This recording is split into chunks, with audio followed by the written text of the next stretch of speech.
Sophia arrived in Berlin thinking stories fix the world. As a young reporter, she believed truth lived in facts and that telling them aloud would steady people. One evening, exhausted on a bench, she read 3 words that felt like thunder: God is dead. Nietzsche didn't mean a theological obituary. He named a cultural rupture. The old anchors, divine law, shared moral certainties, inherited meanings, had lost their hold. That loss didn't just unsettle belief, it shook the ground beneath value itself. The first thing to hit was nihilism. Without transcendent guarantees, values drift. Nihilism appears as quiet emptiness, apathy, the sense that nothing ultimately matters, or as violent replacement, new dogmas, ideologies, brands of certainty that pretend to be absolute. People oscillate between paralysis and furious meaning-making. Nietzsche's diagnosis is blunt. When the old scaffolding collapses, we face either despair or the temptation to seize power without care. But he frames the collapse not merely as catastrophe, but as clearing, a stripped landscape where something new becomes possible. If meaning isn't handed down from above, Nietzsche says, it must be made below. Enter the will to power, but not the caricature of domination.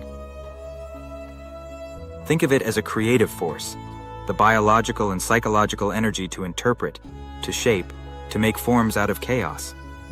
Will to power is the engine of self-overcoming. It's the push that turns grief into craft, doubt into invention, raw impulse into an embodied project. Where others read force as tyranny, Nietzsche asks us to read it as authorship. The Übermensch is the image of that authorship. Not a tyrant, but an artist of life, someone who refuses passivity and fashions values that affirm existence. The Übermensch isn't a fixed blueprint to be copied. It's a horizon to aim at, the human who dares to compose a life with integrity, risk, and style. To become that kind of person is to accept that values are fragile works of art. They can be revised, tested, and refined. Creativity here is moral muscle, not moral license. Creating meaning is an active practice. For Sophia, the realization changed everything. She stopped waiting for truth to drop like a meteor from on high.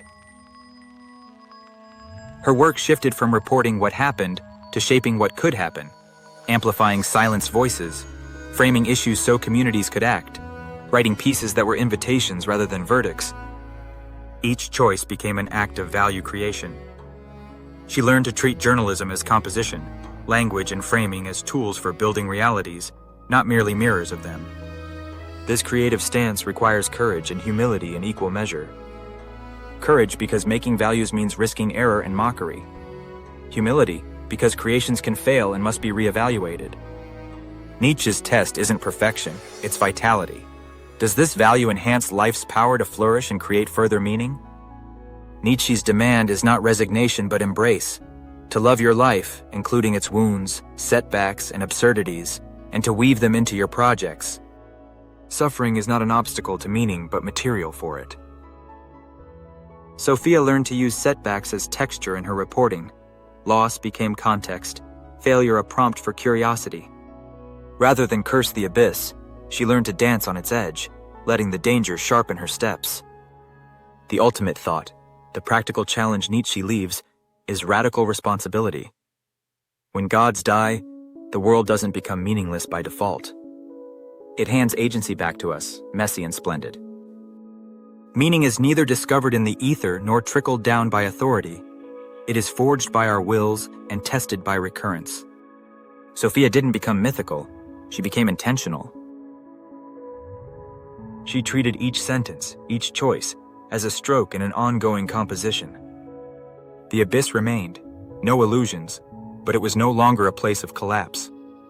It was a stage. Nietzsche's message, once terrifying, became liberating. If nothing gives you meaning, you must give it meaning. Do it with gusto, responsibility, and an appetite for making life into something worth affirming.